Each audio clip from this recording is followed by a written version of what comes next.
बच्चों, आज जो हम पढ़ने चले हैं, आज का हमारा क्लास मौर्य काल से गुप्त काल तक के राजनीतिक और आर्थिक इतिहास में यह दूसरा क्लास होगा।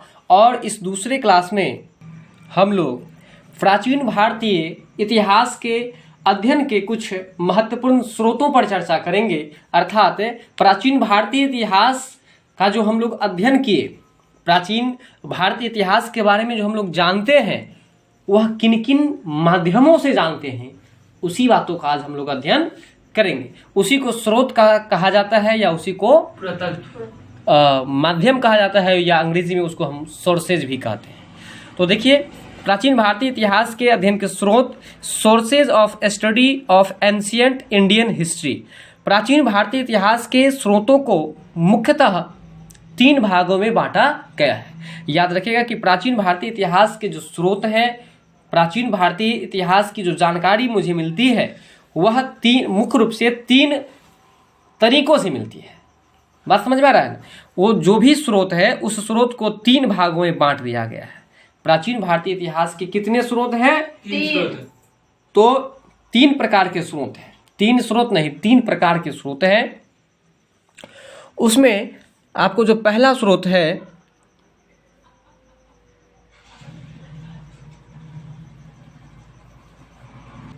वो है आपको साहित्यिक स्रोत। और साहित्यिक से स्पष्ट है कि साहित्य से जुड़ा हुआ जितना भी सोर्सेज होगा वो साहित्यिक में आ जाएगा। दूसरा है आपको पुरातात्विक स्रोत। पुरातात्विक का मतलब भी आप जानते हैं, जैसे कि कोई खंडहर, कोई मकान, कोई पत्थर, जैसे कि आपको देखिए मिट्टी के अंदर से निकला हुआ, मिट्टी के अंदर से खुदाई करके निकला हुआ जो भी पदार्थ होता है उसे ही हम लोग क्या कहते हैं? पुरातत्व कहते हैं। क्या कहते हैं? पुरातत्व कहते हैं। तो इसमें देखिए सिक्का भी तो निकल सकता है, कोई खंडहर भी निकल सकता है, किसी जानवर का हड्डी भी निकल सकता है, कोई कंकाल भी निकल सकता है। बात समझ नहीं समझ रहे हैं? कोई बर्तन भी निकल सकता है। तो मुख्य रूप से इतना ही समझिए कि मिट्टी के अंदर से खुदाई के उपरांत निकला हुआ जो पदार्थ होगा उसे ही हम लोग पुरातत्व कहते हैं। यहाँ तक क्लियर हो गया ना? चलिए, इसके बाद जो तीसरा स्रोत है यह है आपको विदेशी यात्रियों के विवरण। यानी कि हम लोग प्राचीन भारतीय इतिहास को जो जानते हैं वह 3 प्रकार के स्रोतों से जानते हैं। पहला प्रकार है साहित्यिक स्रोत। और साहित्य के अंतर्गत क्या सब आएगा बताइए आप लोग? रामायण, महाभारत, कुरान, वेद, पुराण। बात समझ में आ रहा है ना? इस तरह से बहुत सारे ग्रंथ आएंगे इसमें, बाइबल, बहुत सारे जो भी ग्रंथ है। इसके बाद आइए पुरातात्विक स्रोत। पुरातात्विक के अंदर क्या सब आएगा? सिक्का आएगा, मोहर आएगा, मानव कंकाल या जानवर का कंकाल आएगा, या बर्तन आएगा। बात समझ में आ रहा है? और तीसरा है विदेशी यात्रियों का विवरण। तो हम इस तीनों पर बड़ी ही विस्तार में चर्चा करेंगे। तो आइए हम सबसे पहले जानते हैं प्राचीन भारतीय इतिहास का साहित्यिक स्रोत। देखिए, साहित्यिक स्रोत जो है उसको 2 भागों में बांटा गया है। पहला है धार्मिक साहित्य और दूसरा है आपको लौकिक साहित्य या धर्मेतर साहित्य। तो देखिए, एक तो प्राचीन भारतीय इतिहास के अध्ययन के लिए 3 प्रकार के स्रोतों में बांट दिया गया, साहित्यिक स्रोत, पुरातात्विक स्रोत और विदेशी यात्रियों का विवरण। लेकिन यहाँ पर साहित्यिक स्रोत जो है उसको भी 2 भागों में बांट दिया गया। एक धार्मिक साहित्य जो कि धर्म से जुड़ा हुआ, जैसे कि रामायण, महाभारत, बाइबल, कुरान। बात समझ में आ रहा है? और दूसरा आपको लौकिक साहित्य। लौकिक मतलब लोगों के द्वारा जो निर्माण किया गया उसको हम लोग कहेंगे लौकिक साहित्य। बात समझ में आ रहा है ना? तो लौकिक साहित्य या धर्मेतर साहित्य। बात समझ में आ रहा है? ठीक है, तो आइए अब जानेंगे हम लोग कि धार्मिक साहित्य क्या होता है। कॉन्सेप्ट तो क्लियर हो ही चुका है कि धर्म से जुड़ा हुआ जो साहित्य होगा उसको हम लोग धार्मिक साहित्य कहेंगे। और देखिए ना यहाँ पर क्या करता है, धार्मिक साहित्य को भी पुनः 4 भागों में बांट दिया गया है। धार्मिक साहित्य को भी कितने भागों में बांट दिया गया? 4 भागों में। एक है ब्राह्मण ग्रंथ, दूसरा है बौद्ध साहित्य, तीसरा है जैन साहित्य और चौथा है महाकाव्य। और देखिए ना, यहाँ पर बौद्ध और जैन की चर्चा क्यों नहीं होगी? क्योंकि 6ठी शताब्दी ईसा पूर्व में ही तो आपको बौद्ध धर्म और जैन धर्म का सूत्रपात हुआ था, अस्तित्व में आया था वो। तो इसलिए यहाँ पर बौद्ध साहित्य तो होगा ही होगा, जैन साहित्य भी होगा, और साथ में आपको महाकाव्य की चर्चा भी है। तो महाकाव्य दुनिया में 2 ही है, जो कि आपको पता है, एक रामायण और दूसरा है महाभारत। महाकाव्य तो बस ये भी आप समझिए। एक ब्राह्मण साहित्य, तो ब्राह्मण साहित्य के बारे में तो आप समझ, जो ब्राह्मणों के द्वारा रचना किया गया होगा उसको हम लोग ब्राह्मण साहित्य कहेंगे। तो बताइए कि साहित्यिक स्रोत को कितने भागों में बांटा गया? एक धार्मिक स्रोत और एक लौकिक स्रोत। और धार्मिक साहित्य को भी 4 भागों में बांट दिया गया। एक ब्राह्मण साहित्य, बौद्ध साहित्य, जैन साहित्य और महाकाव्य। यहाँ तक क्लियर है? आइए इसके बाद हम लोग जानते हैं ब्राह्मण साहित्य के बारे में। देखिए ब्राह्मण साहित्य के अंतर्गत 4 वेद आते हैं। ब्राह्मण साहित्य के अंतर्गत 4 वेद आते हैं। और वो 4 वेद कौन कौन से हैं ये तो आपको पता ही है। कौन कौन से हैं? ऋग्वेद, सामवेद, यजुर्वेद और अथर्ववेद। देखिए इसको बाई सीरियल याद रखिए, वाई सीरियल कहीं जरूरत पड़ सकता है इसका। तो जैसे कि ऋग्वेद सबसे पहले, उसके बाद आपको सामवेद, इसके बाद यजुर्वेद और अथर्ववेद, ठीक है ना? तो याद रखिएगा। और ब्राह्मण ग्रंथ जो है ऐतरेय, कौशिक की शतपथ, वाजसनेयी, तैत्रेयी, पंचवी, तांडेय और गोपथ ब्राह्मण, ये सब आपको ब्राह्मण साहित्य के अंतर्गत आता है। इसके बाद है आपको अरण्यक उपनिषद, इनकी संख्या 8 है, 108 है। उपनिषद की संख्या 108 और वेद की संख्या 4 है। इसमें ईश, केन, प्रश्न, मुंडक, छांदोग्य, बृहदारण्यक उपनिषद आदि प्रमुख हैं। अब आइए जानते हैं हम लोग वेदांग के बारे में। और वेदांग की संख्या तो आपको पहले से पता है कि 6 है। एक है शिक्षा, दूसरा है आपको कल्प, तीसरा है व्याकरण, चौथा है निरुक्त, 5वां है छंद और छठा है ज्योतिष। तो बताइए कि वेद कितने हैं? वेद 4। वेदांग कितने हैं? 6। और उपनिषद कितने हैं? 108। पुराण कितने हैं? 18। आइए चलते हैं हम लोग। स्मृति, साहित्य एवं पुराण की संख्या जो है सो 18 है। इसमें हमें प्राचीन इतिहास के बारे में जानकारी मिलती है। तो अब समझ में आ गया होगा कि ब्राह्मण साहित्य के अंतर्गत क्या सब आता है। कुछ सुनाइए। जैसे कि ब्राह्मण साहित्य के अंतर्गत जो है आपको 4 वेद का रचना हुआ। 4 वेद आया, उसमें से ऋग्वेद, सामवेद, यजुर्वेद और अथर्ववेद। इसके बाद ब्राह्मण ग्रंथ ऐतरेय, कौशिक की शतपथ, वाजसनेयी, तैत्रेयी, पंचवी, तांडेय, गोपथ ब्राह्मण इत्यादि। बात समझ में आ रहा है ना? इसके बाद अरण्यक उपनिषद, ईश, केन, बहुत सारा है। तो इस सबको याद रखना उतना आवश्यक नहीं है। चलिए चलते हम लोग आगे। स्मृति, साहित्य एवं पुराण, इनकी संख्या 18 है इत्यादि आते हैं। ये क्लियर हो चुका है। इनसे हमें प्राचीन भारतीय इतिहास के बारे में महत्वपूर्ण जानकारी मिलती है। बात यहाँ तक समझ में आ गया? आइए अब हम लोग जानते हैं बौद्ध साहित्य के बारे में। और आप पहले से भी पढ़े होंगे कि बौद्ध साहित्य के अंतर्गत कौन सा साहित्य आता है। ठीक है, जैसे कि आप सुत्त पीटक, विनय पीटक, ये सब पढ़े थे कि नहीं पढ़े थे? अभिधम्म पीटक, ये सब पढ़े थे कि नहीं पढ़े थे? तो आइए जानते हैं हम लोग। बौद्ध साहित्य के अंतर्गत जो है त्रिपीटक आते हैं। और त्रिपीटक से ही स्पष्ट है, त्रिपीटक मतलब 3 को का उच्चारण हो रहा है। त्रि मतलब 3। तो त्रिपीटक यानी कि विनय पीटक, शुद्ध पीटक और अभिधम्म पीटक, इसकी चर्चा भी हम कर ही दिए थे। जातक जो है ये भी एक बौद्धों का ग्रंथ है। जातक कथाएं, दीपवंश, महावंश, मिलिंद पन्नो एवं अंगुतर निकाय, बात समझ में आ रहा है ना, आदि आते हैं। और अंगुतर निकाय जो है ना, याद रखिएगा, अंगुतर निकाय बहुत ही महत्वपूर्ण है, याद रखिएगा। इनमें हमें प्राचीन इतिहास की, विशेषकर बुद्धकालीन समाज, राजनीति और धार्मिक स्थिति की जानकारी मिलती है। बात यहाँ तक क्लियर हो गया होगा। तो बौद्ध साहित्य के अंतर्गत कौन कौन से ग्रंथ आते हैं जरा बताएंगे आप लोग? बिल्कुल बिल्कुल, देखिए सेटिंग से याद रखिए और बिल्कुल कंसंट्रेट रहिए, समझ में आएगा और अच्छा याद भी होगा आपको। ठीक है ना? थोड़ा इधर उधर माइंड को कर देते हैं। आइए अब हम जानते हैं जैन साहित्य के बारे में। और जैन के साहित्य को आगम कहा जाता है, ये पहले से आप पढ़े होंगे। ठीक है, तो जैन साहित्य को आगम कहा जाता है जिनमें 12 अंग है। कितने अंग है? 12 अंग, 12 उपांग और 10 प्रकीर्ण तथा 14 पर्व आते हैं। 14 को पर्व नहीं, पर्व का मतलब अध्याय होता है। क्या होता है? अध्याय होता है। फेस्टिवल मत समझ लीजिए आप पर्व का मतलब। ठीक है ना? तो 12 अंग है, 12 उपांग है, बोलिएगा। 12 अंग है, 12 उपांग है, 10 प्रकीर्ण है और 14 क्या है? पर्व है। 14 क्या है? पर्व है। किसके बारे में पढ़ रहे हैं हम लोग? जैन साहित्य। हाँ, आगम के बारे में पढ़ रहे हैं। अन्य प्रमुख जैन साहित्य में परिशिष्ट पर्व जो है, परिशिष्ट पर्व, ये भी आपको जो है ना, ये भी आपको जैनों का एक ग्रंथ है। भद्रबाहु रचरित आवश्यक सूत्र आचारंग सूत्र, भगवती सूत्र पढ़े होंगे आप लोग पहले से। हरिवंश पुराण, बोलिए हरिवंश पुराण। हरिवंश पुराण। चलिए तो याद रखिएगा, भगवती सूत्र, हरिवंश पुराण, कल्प सूत्र के बारे में भी आप लोग पढ़े होंगे, रचना किया था। बिल्कुल। तो आदि आते हैं, इनमें भी हम लोग प्राचीन भारतीय इतिहास के बारे में जानते हैं और इसमें विशेषकर महावीर स्वामी कालीन समाज और संस्कृति की जानकारी मिलती है। बात समझ में आ रहा है? महावीर स्वामी जो थे वह किस धर्म के संस्थापक थे बताइए? जैन धर्म के। जैन धर्म के थे। और महात्मा बुद्ध किस धर्म के संस्थापक थे? बौद्ध धर्म के। बौद्ध धर्म के संस्थापक थे। अब हम लोग जानेंगे महाकाव्य के बारे में, और पहले ही बता दिए कि महाकाव्य जो है वो दो है, एक रामायण और दूसरा महाभारत। तो देखिए, प्राचीन भारतीय इतिहास की जानकारी के अन्य दो ग्रंथ महाकाव्य हैं, जो कि रामायण है और महाभारत है।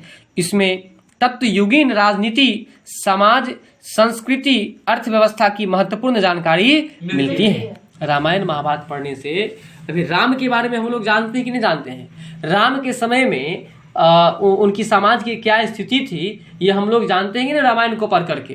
तो वही बात है, प्राचीन भारत के बारे में जो हम लोग जानते हैं उसका एक स्रोत रामायण और एक महाकाव्य भी है। यहाँ तक क्लियर है? आइए अब हम लोग जानते हैं लौकिक साहित्य के बारे में, और हमने आपको लौकिक साहित्य की चर्चा पहले ही कर दिया कि लोगों के द्वारा जिस ग्रंथ की रचना हुई उसे हम लोग लौकिक साहित्य कहते हैं। लौकिक साहित्य या उसे हम लोग धर्मेतर साहित्य भी कहते हैं। लौकिक साहित्य के अंतर्गत ऐतिहासिक, अर्ध ऐतिहासिक ग्रंथ एवं जीवनियां को लिया जाता है। देखिए, जीवनी किसका लिखा जाएगा? किसी लोग का लिखा जाएगा ना, इसलिए याद रखिएगा कि जीवनी जो लिया आता है वो किस साहित्य में? लौकिक साहित्य में, है ना। और ऐतिहासिक ग्रंथ और आपको जो है सो अर्ध ऐतिहासिक ग्रंथ, ये देखिए इसमें तीन आते हैं, ऐतिहासिक ग्रंथ, अर्ध ऐतिहासिक ग्रंथ और जीवनी। बात समझ रहे हैं ना? क्या सब आते हैं बताइए लौकिक साहित्य में? ऐतिहासिक ग्रंथ, बिल्कुल, ऐतिहासिक ग्रंथ, अर्ध ऐतिहासिक ग्रंथ और जीवनी। यह आपको लौकिक साहित्य या उसे हम लोग धर्मेतर साहित्य भी कहते हैं, उसके अंतर्गत आता है। ऐतिहासिक ग्रंथ के बारे में अब हम लोग जानेंगे। देखिए, अर्थशास्त्र जो है ना, जो कि किसके द्वारा लिखा गया पता है आप लोगों को? कौटिल्य के द्वारा। यह आपको ऐतिहासिक ग्रंथ में आता है। किस ग्रंथ में आता है? ऐतिहासिक ग्रंथ में। बिल्कुल, ऐतिहासिक ग्रंथों में कौटिल्य या चाणक्य के द्वारा रचित अर्थशास्त्र में मौर्यकालीन राजनीति की इतिहास की जानकारी मिलती है। और इससे पहले भी आप पढ़ चुके होंगे कि अर्थशास्त्र में किसकी जानकारी मिलती है? तो याद रखिएगा कि अर्थशास्त्र में मौर्य काल के राजनीतिक और सांस्कृतिक इतिहास की जानकारी मिलती है। अर्थशास्त्र किनके द्वारा लिखा गया है? कौटिल्य के द्वारा या चाणक्य के द्वारा। आइए अब हम लोग जानेंगे राजतरंगिणी के बारे में, और राजतरंगिणी के बारे में भी आप बहुत पहले से बहुत कुछ जान चुके हैं। आइए पुनः एक बार जान लेते हैं। राजतरंगिणी जो है सो कलहन के द्वारा लिखा गया है। किसके द्वारा लिखा गया है? कलहन के द्वारा रचित राजतरंगिणी कश्मीर के इतिहास की जानकारी का एक महत्वपूर्ण स्रोत है। याद रखिएगा कि राजतरंगिणी में किस राज्य का इतिहास का वर्णन किया गया है? कश्मीर, बिल्कुल, कश्मीर राज्य के इतिहास का, कश्मीर के इतिहास का वर्णन किया गया है। और ये राजतरंगिणी किनके द्वारा लिखा गया है? कलहन के द्वारा लिखा गया है। इसके अलावा सोमेश्वर कृत रसमाला, अगर आपसे पूछे कि रसमाला किसके द्वारा लिखा गया है? सोमेश्वर के द्वारा। तो सोमेश्वर के द्वारा, सोमेश्वर कृत यानी कि सोमेश्वर के द्वारा, ठीक है। कृत का मतलब होता है लेख, तो सोमेश्वर के द्वारा जो है आपको रसमाला लिखा गया है। मेरु तुंग कृत प्रबंध चिंतामणि, अगर आपसे पूछे कि प्रबंध चिंतामणि जो है वह किनके द्वारा लिखा गया है, तो याद रखिएगा कि प्रबंध चिंतामणि जो है वो मेरु तुंग के द्वारा, किसके द्वारा? मेरु तुंग के द्वारा लिखा गया है प्रबंध चिंतामणि, ठीक है ना। इसके बाद है राजशेखर कृत प्रबंध कोश, प्रबंध कोश किसके द्वारा लिखा गया है? राजशेखर के द्वारा, ठीक है। इत्यादि प्राचीन भारतीय इतिहास के अध्ययन के मुख्य स्रोत हैं। तो एक बार पुनः बताइए कि रसमाला किनके द्वारा लिखा गया है? सोमेश्वर के द्वारा। किसके द्वारा? सोमेश्वर के द्वारा। अच्छा बताइए कि प्रबंध चिंतामणि किसके द्वारा लिखा गया है? देखिए, चिंता जब किसी को हो जाए तो मरिए न जाएगा तंगा करके, इसलिए मेरु तुंग यानी कि प्रबंध चिंतामणि किसके द्वारा लिखा गया है? मेरु तुंग के द्वारा। अच्छा बताइए, प्रबंध कोश किसके द्वारा लिखा गया है? कोष, प्रबंध कोष, राजशेखर के द्वारा। देखिए प्रबंध कोष राजशेखर के द्वारा। अगर किसी व्यक्ति को मान के चलिए शिखर खाना होगा तो कोष के कोष पैदल लहू चला जाता है, नहीं नशा करने वाला व्यक्ति। तो इसलिए याद रखिए कि प्रबंध कोष किसके द्वारा लिखा गया है? राजशेखर के द्वारा। और प्रबंध चिंतामणि, प्रबंध चिंतामणि, मेरु तुंग किसके द्वारा? मेरुतुंग चिंता होगा तो तंग आकर के मर जाएगा ना, मेरु तुंग। बात समझ में आ गया? चलिए अब है आपको अर्ध ऐतिहासिक इतिहास। तो मुद्रा राक्षस जो है वो अर्ध ऐतिहासिक के अंतर्गत ही आता है। मुद्रा राक्षस, मुद्रा राक्षस वो अर्ध ऐतिहासिक ग्रंथ के अंतर्गत आता है, जो कि विशाख दत्त के द्वारा लिखा गया है। विशाख दत्त कृत मुद्रा राक्षस चाणक्य की कूटनीति द्वारा नंद वंश की समाप्ति एवं चंद्रगुप्त मौर्य के राज्यारोहण पर प्रकाश डालता है। तो मुद्रा राक्षस जो है वह आपको अर्ध ऐतिहासिक ग्रंथ के अंतर्गत आता है, ठीक है। तो यह जो है आपको विशाख दत्त के द्वारा लिखा गया है। चाणक्य की कूटनीति द्वारा नंद वंश की समाप्ति और चंद्रगुप्त मौर्य के राज्यारोहण पर प्रकाश डालता है।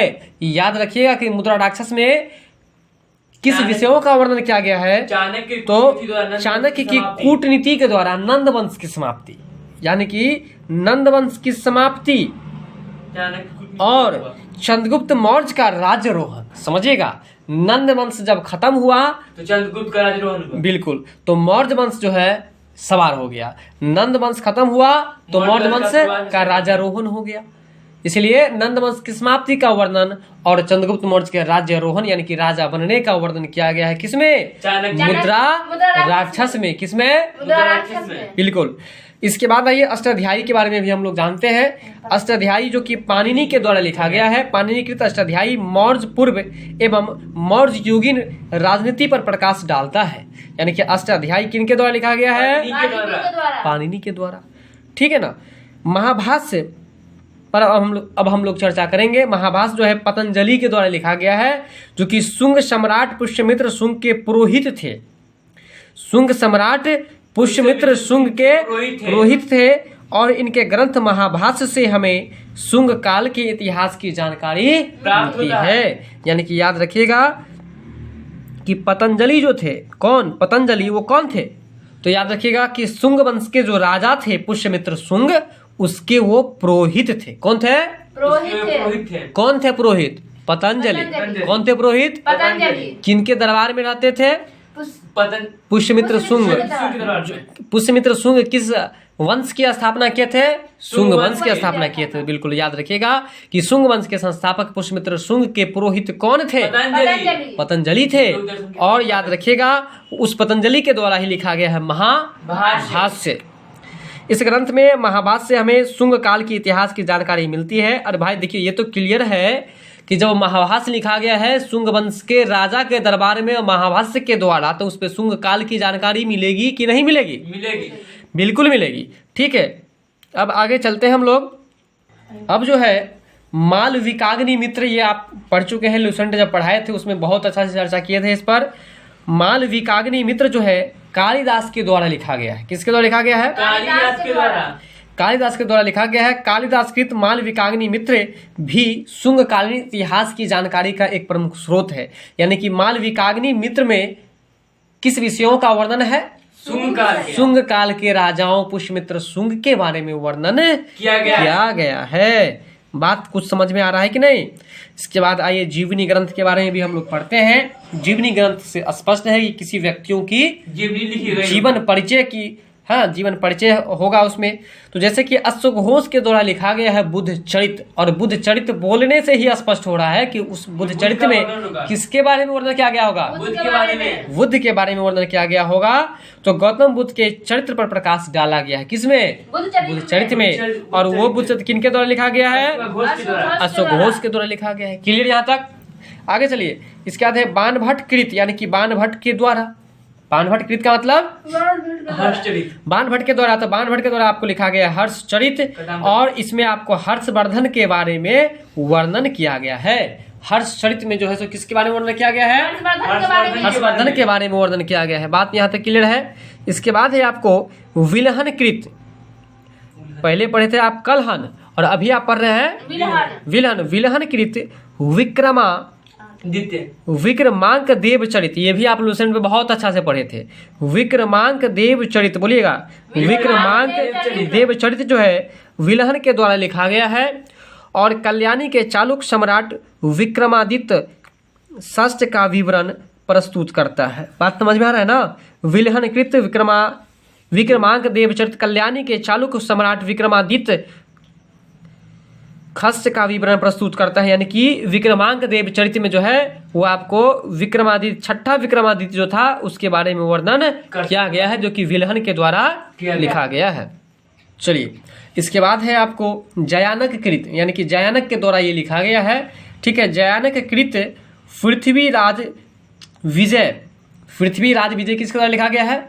जयानक के द्वारा। किसके द्वारा? जयानक के जयानक के द्वारा पृथ्वीराज विजय जो है जयानक कृत है, यानी कि जयानक के द्वारा लिखा गया है। वहीं चंद्रवरदाई के द्वारा जो लिखा गया है ये आपको पता होगा, पृथ्वीराज रासो, पृथ्वीराज रासो चंद्रवरदाई के द्वारा लिखा गया है। चौहान सम्राट पृथ्वीराज चौहान तृतीय के जीवन और कृतित्व पर प्रकाश डाला गया है। तो याद रखिएगा कि पृथ्वीराज विजय, प्रश्न फंसाने वाला है, समझिएगा। पृथ्वीराज विजय जो है वह किसके द्वारा लिखा गया है? तो देखिए, पृथ्वीराज विजय जब बोलते तो विजय का मतलब क्या होता है? जो विजय होगा, जीतेगा, उसका जय जयकार होगा ना। इसलिए याद रखिएगा कि पृथ्वीराज विजय जो है वो जयानक के द्वारा लिखा गया है। जयानक में जय लगा हुआ है, तो जय जयकार किसका होगा? जो विजय होगा। इसलिए पृथ्वीराज विजय जयानक के द्वारा लिखा गया है। वहीं पृथ्वीराज रासो की अगर चर्चा हो, पृथ्वीराज रासो कहीं लिखता है तो कहीं पर राजो लिखता है, फंसिएगा मत। पृथ्वीराज रासो कहीं लिखता है तो कहीं पर राजो लिखता है। तो पृथ्वीराज राजो में आपको जो है किन के द्वारा लिखा गया? तो यह चंद्रवरदाई के द्वारा लिखा गया। किसके द्वारा? चंद्रवरदाई के द्वारा। और इस पृथ्वीराज राजो में जो है पृथ्वीराज चौहान के बारे में वर्णन किया गया है। बात यहाँ तक क्लियर है। चलिए, अब हम लोग चलेंगे पुरातात्विक स्रोत के बारे में, और हम पुरातात्विक के बारे में भी आपको क्लियर कर ही दिए थे कि पुरातात्विक का मतलब क्या होता है कि पृथ्वी के अंदर से खुदाई के दौरान निकली हुई जो वस्तु होती है उसे हम लोग पुरातत्व कहते हैं। तो देखिए, पुरातात्विक स्रोत के अंदर क्या सब आता है। प्राचीन भारतीय इतिहास की जानकारी के प्रामाणिक और विश्वसनीय स्रोत जो है पुरातात्विक स्रोत हैं। इतिहास की सर्वश्रेष्ठ कसौटी परंपरा नहीं, पुरातत्व है। इतिहास की सर्वश्रेष्ठ कसौटी परंपरा नहीं, पुरातत्व है। राहुल शांकृत्यायन ने, क्या नाम बताया है? राहुल शांकृत्यायन ने उचित ही कहा है कि जिस ऐतिहासिक तथ्य को पुरातत्व का समर्थन नहीं है उसकी नींव बालू पर है। तो लाइन को याद रखिएगा, बहुत ही अच्छा लाइन है। क्या लाइन है? तो समझिएगा कि जिस ऐतिहासिक तथ्य को पुरातत्व का समर्थन नहीं है, बोलिएगा, जिस ऐतिहासिक तत्व को पुरातत्व का समर्थन नहीं है वो उसकी नींव बालू पर है। उसकी नींव बालू पर है, यानी कि उसकी नींव कभी भी खिसक सकती है, क्योंकि बालू पर जब कोई सामान रहता है तो बालू क्या होता है? पसरता है। बालू खिसक जाता है ना, बालू भसक जाता है ना। बात समझ में आ रहा है कि नहीं आ रहा है? तो वही बात है कि जिस ऐतिहासिक तत्व को पुरातत्व का समर्थन नहीं है उसकी नींव बालू पर है। यह किसने कहा? राहुल शांकृत्यायन ने कहा। किसने कहा? राहुल शांकृत्यायन ने कहा है भाई साहब। ठीक है, आगे चलिए। पुरातात्विक स्रोतों के तहत शिलालेख आते हैं। क्या आते हैं? शिलालेख आते हैं, अभिलेख आते हैं, ठीक है, गुहालेख आते हैं, मुद्राएं आते हैं, स्मारक आते हैं, मूर्तियां आते हैं और चित्रकला तथा आदि आते हैं। अब हम आपको बताएंगे कि शिलालेख क्या होता है, वहीं अभिलेख क्या होता है और गुहालेख। चलिए, तो आप जानते हैं हम लोग एक एक करके शिलालेख, अभिलेख और गुहालेख के बारे में। देखिए, सबसे पहले शिलालेख के बारे में हम आपको बताते हैं। शिलालेख का मतलब होता है कि पत्थर पर लिखा हुआ कोई भी शब्द या लिखा हुआ कोई भी विषय के बारे में, किसी भी मैटर को जो है सो पत्थर पर खोद करके या किसी तरह से जो लिखा जाता है पत्थर पर केवल। याद रखिए, शिलालेख का मतलब केवल पत्थर की यहाँ चर्चा होगी। और वहीं यदि अभिलेख की बात करें तो अभिलेख में पत्थर भी आएगा, लेकिन पत्थर के अलावा पत्थर के जैसे या लोहा के जैसे कोई भी मजबूत पदार्थ पर जो खोद खोद करके कुछ लिखा जाएगा तो उसको हम लोग अभिलेख कहेंगे। अंतर समझिए शिलालेख में, अभिलेख में और गुहालेख में। शिलालेख का मतलब ओनली फॉर पत्थर की बात हो रही है। पत्थर पर खोद करके जब किसी बातों का विवरण लिखा जाएगा तो उसको हम लोग शिलालेख कहेंगे। और अभिलेख जब कहेगा तो अभिलेख में आपको पत्थर या पत्थर के अलावे धातु के जैसे, लोहा के जैसे कोई भी अन्य पदार्थों पर खोद करके जो लिखा जाता है उसे हम लोग अभिलेख कहेंगे। अब हम बात करते हैं गुहालेख के बारे में। तो गुहालेख का मतलब होता है, देखिए गुफा जो होते हैं ना, गुफा के अंदर या बाहर मुख्य गेट पर जो कलाओं का विवरण रहता है, कला जानते हैं ना, चित्रकला या किसी प्रकार के हस्तकला का जो वर्णन रहता है, कोई चित्र बना हुआ रहता है। गुफा जैसे अभी पहले के लोग गुफा में ही रहते थे ना, तो गुफा के सामने में मुख्य द्वार पर कुछ चित्र बना दिया जाता था, तो उसे ही हम लोग कहते थे गुहालेख। बात समझ में आया? तो शिलालेख, अभिलेख और गुहालेख के बारे में समझ में आ गया होगा। चलते हम लोग आगे। इसके बाद है कि मुद्राएं, स्मारक, मूर्तियां और चित्रकला, ये सब तो आप जानते हैं। मुद्रा मतलब पैसा होता है, ठीक है। ये सब आपको पुरातात्विक स्रोत के अंतर्गत आता है। एक बार पुनः समझिए कि पुरातात्विक स्रोत के अंतर्गत क्या सब आता है। तो देखिए पुरातात्विक स्रोत के अंतर्गत शिलालेख आता है, बोलिएगा, अभिलेख आता है, गुहालेख आता है। इसके बाद आपको मुद्राएं आती है, स्मारक है ना, मूर्तियां, चित्रकला, ये सब आपको पुरातत्व के अंतर्गत आता है। इसके बाद अब जो हम पढ़ने जा रहे हैं ये है आपको विदेशी यात्रियों का विवरण। क्या है? विदेशी यात्रियों का विवरण। तो देखिए विदेशी यात्रियों का विवरण क्या है, इसके बारे में हम आपको पहले कॉन्सेप्ट बताते हैं, फिर आगे हम लोग चलेंगे। चलिए, तो विदेशी यात्रियों के बारे में हम आपको पहले बताते हैं। जैसे कि बहुत सारे विदेशी जो अपने भारत में आए, भारत में आने के बाद भारत के बारे में वो जिन जिन क्षेत्रों में रहे उन क्षेत्रों के बारे में जो कुछ विवरण अपना लिख करके गए, वही हम लोगों के लिए बन गया एक साक्ष्य, एक प्रमाण, एक प्रूफ। और क्या चीज का प्रूफ बन गया? तो प्राचीन भारतीय इतिहास का प्रूफ बन गया। बात समझ में आया ना? बहुत सारे विदेशी आए थे, आप पढ़े होंगे। Marco Polo ji, Vasco da Gama, Marco Polo, Niccolo Conti, इस तरह से बहुत सारे विदेशी यात्री आए थे। तो देखिए विदेशी यात्रियों का विवरण है। प्राचीन भारतीय इतिहास को जानने के धर्मनिरपेक्ष साहित्यिक स्रोतों में विदेशी यात्रियों का यात्रा वृत्तांत का भी अत्यंत महत्वपूर्ण स्थान है। भारत की यात्रा पर आने वाले विदेशी यात्रियों का यात्रा वृत्तांत से हमें तत्युगीन भारत की कला, संस्कृति, धार्मिक परंपरा, सामाजिक आचार विचार, भौगोलिक, राजनीतिक और आर्थिक स्थिति का महत्वपूर्ण जानकारी मिलता है। यानी कि विदेशी यात्रियों के द्वारा जो कुछ विवरण लिखा गया उससे हमें भारत के सामाजिक, धार्मिक, राजनीतिक और सांस्कृतिक बातों की जानकारी मिलती है। कहता है कि यूं तो प्राचीन काल में कई विदेशी यात्री भारत आए थे, मगर इसमें यूनानी सम्राट जो सेल्यूकस थे, कौन थे? सेल्यूकस के राजदूत मेगास्थनीज, बोलिएगा कौन? सेल्यूकस के राजदूत जो थे जिनका नाम था मेगास्थनीज, 305 से 297 ईसा पूर्व तक जो है सो यहाँ पर रहा था। द्वारा लिखित यात्रा वृत्तांत इंडिका, यानी कि मेगास्थनीज के द्वारा क्या लिखा गया है? इंडिका उनका एक महत्वपूर्ण स्थान है। यह चंद्रगुप्त मौर्य के दरबार में आया था। यानी कि मेगास्थनीज जो है वो किनके दरबार में आया था? चंद्रगुप्त मौर्य के दरबार में आया था। अतः इस ग्रंथ से मौर्य कालीन इतिहास की महत्वपूर्ण जानकारी प्राप्त होती है। अगर आपसे पूछे कि इंडिका से किन बातों की जानकारी मिलती है, तो मौर्य कालीन इतिहास की जानकारी मिलती है। मौर्य कालीन इतिहास की जानकारी मिलती है।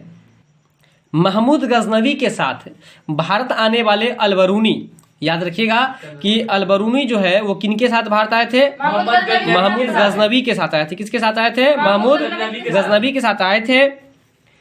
उनके ग्रंथ तहकीक ए हिंद, याद रखिएगा कि तहकीक ए हिंद जो है वह किनके द्वारा लिखा गया है? तो अलबरूनी के द्वारा लिखा गया है। और उससे भी तत्युगीन भारत के राजनीतिक, सामाजिक, सांस्कृतिक इतिहास की जानकारी मिलती है। इस तरह से हम देखते हैं कि प्राचीन भारतीय इतिहास की जानकारी प्रचुर मात्रा में स्रोत उपलब्ध है। इनका वैज्ञानिक दृष्टि से विश्लेषण करने पर हम प्राचीन भारत का प्रामाणिक इतिहास जानने में सक्षम हुए हैं। आइए, अभी तक में हम जितने स्रोतों के बारे में पढ़े हैं उस स्रोतों को हम पुनः इन शॉर्ट यानी कि संक्षिप्त में पढ़ के हम लोग इसको खत्म करेंगे इस क्लास को।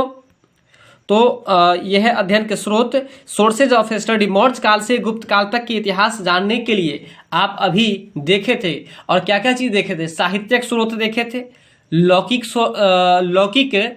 ग्रंथ देखे थे कि नहीं देखे थे? पुरातात्विक स्रोत देखे थे। तो मौर्य काल से गुप्त काल तक इतिहास को जानने के साहित्यिक और पुरातात्विक स्रोत प्रचुरता से उपलब्ध हैं। कौटिल्य का अर्थशास्त्र, बोलिएगा, कौटिल्य का अर्थशास्त्र, मेगास्थनीज का इंडिका मौर्य काल इतिहास की जानकारी का प्रमुख स्रोत है। अगर आपसे पूछे कि अर्थशास्त्र में और इंडिका में किनकी जानकारी दी गई है, तो बोलेगा कि मौर्य साम्राज्य की जानकारी दी गई है, मौर्य काल की जानकारी दी गई है। वहीं महाकवि कालिदास के द्वारा जो लिखा गया है, क्या चीज? रघुवंश। क्या लिखा गया है? और शूद्रक के द्वारा जो लिखा गया है मृक्ष कटिकम, इसमें गुप्त काल की जानकारी दी गई है। याद रखिएगा, कालिदास के द्वारा जो लिखा गया है रघुवंश, और शूद्रक के द्वारा जो लिखा गया है मृक्ष कटिकम, इसमें आपको गुप्त काल की जानकारी दी गई है। यहाँ तक क्लियर है? यहाँ तक समझ में आया जी।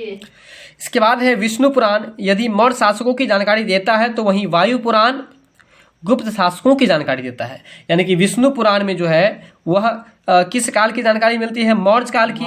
वहीं वायु पुराण में किसकी जानकारी मिलती है? तो गुप्त काल की। किस काल की? गुप्त काल की। वैसे भी वायु को हम लोग देखते हैं नहीं, इसका मतलब गुप्त है, तभी तो नहीं देखते हैं। इसलिए वायु पुराण में किस वंश की जानकारी है? गुप्त काल की। गुप्त काल की। किस काल की जानकारी है? गुप्त काल की। गुप्त वंश की जानकारी है ना। चलिए, इसके बाद है आपको महापंडित राहुल सांकृत्यान, जो कि क्या कहा था? बताइए आप। जिस ऐतिहासिक तथ्य का विवरण पुरातत्व पर निर्भर नहीं हो, उसका नींव बालू पर है ना। चलिए, वायु पुराण के बारे में समझ के। वायु पुराण गुप्त शासकों की जानकारी का प्रमुख स्रोत है। महापंडित राहुल सांकृत्यान एवं काशी प्रसाद जायसवाल द्वारा मंजूश्री मूल कल्प, बोलिएगा, मंजूश्री मूल कल्प से भी गुप्त कालीन इतिहास की जानकारी मिलती है। विशाख दत्त का नाटक मुद्रा राक्षस, मौर्य काल की जानकारी देता है। तथा दूसरा नाटक देवी चंद्रगुप्तम, इसमें गुप्त काल की इतिहास की जानकारी उपलब्ध है। और यह हमारा आज का लास्ट पैराग्राफ है। मौर्यकालीन और गुप्तकालीन अभिलेख इस काल के इतिहास की जानकारी के सर्व महत्वपूर्ण और प्रामाणिक स्रोत हैं। इतिहास की जानकारी के सर्व महत्वपूर्ण एवं प्रामाणिक स्रोत हैं। मौर्य शासक अशोक महान के अभिलेख मौर्य इतिहास के प्रामाणिक स्रोत है। इसी प्रकार गुप्त शासक दिग्विजयी, है ना, समुद्रगुप्त की जानकारी का एक प्रामाणिक स्रोत प्रयाग प्रशस्ति है। याद रखिएगा कि समुद्रगुप्त के बारे में कहाँ पर लिखा गया है? प्रयाग प्रशस्ति में लिखा गया है। किसमें लिखा गया है? प्रयाग प्रशस्ति में। और वो प्रयाग प्रशस्ति किसके द्वारा लिखा गया है? हरिसेन के द्वारा। किसके द्वारा लिखा गया है? हरिसेन के द्वारा। तो आज के लिए इतना ही। आज हम खत्म किए हैं प्राचीन भारतीय इतिहास के अध्ययन के कुछ महत्वपूर्ण स्रोत, और अगले क्लास में हम लोग इतिहास लेखन में अभिलेखों का क्या महत्व है, इस पर हम लोग चर्चा करेंगे। तब तक के लिए बहुत बहुत धन्यवाद। मिलते हैं हम लोग अगली वीडियो में। वीडियो अच्छी लगी हो तो लाइक शेयर सब्सक्राइब करना